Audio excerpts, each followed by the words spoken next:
আসসালামু আলাইকুম। কেমন আছেন সবাই? দেশ এবং দেশের বাইরে যে যেখান থেকে আমার এই ভিডিওটি দেখছেন, আশা করছি সবাই ভালো আছেন। এই তো আমি আজকে দুপুরে রান্না শুরু করেছি।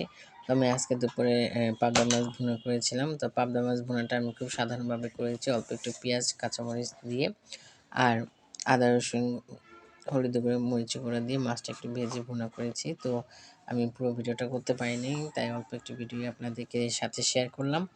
আর এরপরে করেছিলাম ইলিশ মাছ দিয়ে আলু আর ফুলকপি দিয়ে রান্না করেছি। তো এখানে পেঁয়াজটা ভালো মতো ভেজে নিয়ে এখানে একটু আদা রসুন বাটা দিয়ে সেটা তেলের সাথে ভেজে নিচ্ছি। সাথে আমি কাঁচামরিচটাও ফালা করে দিয়ে এখানে ভেজে নিলাম। তো এরপর আমি এখানে দিচ্ছি পরিমাণ মতো লবণ। পরিমাণ মতো লবণ দিয়ে এখানে আমি এখন দিব হলুদের গুঁড়ো, মরিচের গুঁড়ো আর হচ্ছে ধনিয়ার গুঁড়ো।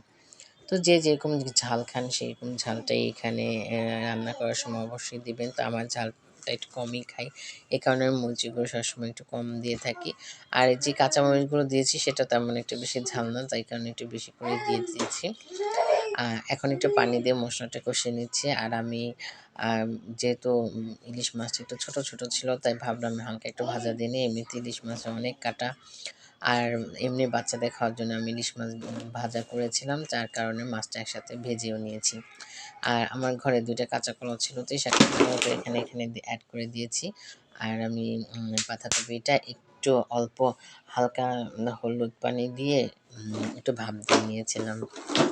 তো যাই হোক, এখন আমি সবজিটা দিয়ে খুব ভালো মতো কষিয়ে নিলাম। তারপর এখানে আমি এখন পরিমাণ মতো পানি দিয়ে নেব। যেহেতু আমার সবজিটা কষানো আছে, তাই বেশি একটা পানি দিতে হবে না, আমি অল্প পরিমাণ পানি দিয়ে দিচ্ছি। আর এখানে আমি আজকে বাঁধাকপির কিছু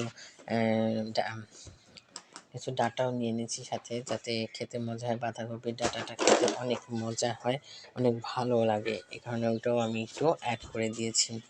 এখন ভালো করে নেড়েচেড়ে দিয়ে এখন আমি এখানে মাছগুলো দিয়ে দিব। তো মাছগুলো আমি হালকা ভাজা দিয়ে নিয়েছি, তো এখন আমি মাছগুলো দিয়ে দিচ্ছি। তো এভাবে এখন আমি সবগুলো মাছ দিয়ে দিয়ে তারপর একটু ধনেপাতা দিয়ে মাছ ঝোলটা একটু টানিয়ে এটা নামিয়ে নেব। তো কালকে আমি বড় ভিডিও ছাড়তে পারিনি, রিলস ভিডিও সন্ধ্যার সময় ছাড়তে পারিনি, আমি কালকে অনেক ব্যস্ত ছিলাম। এর মাঝে আমার ছেলেও রাত্রে 10টার সময় মাথা ফেটে গেছে। তো সেখানে তার ২টি সেলাইও লেগেছে। তো আমি আশা করব আপনারা সবাই আমার বাচ্চাদের জন্য দোয়া করবেন। মেয়েও খুব অসুস্থ, ঠান্ডা জ্বর।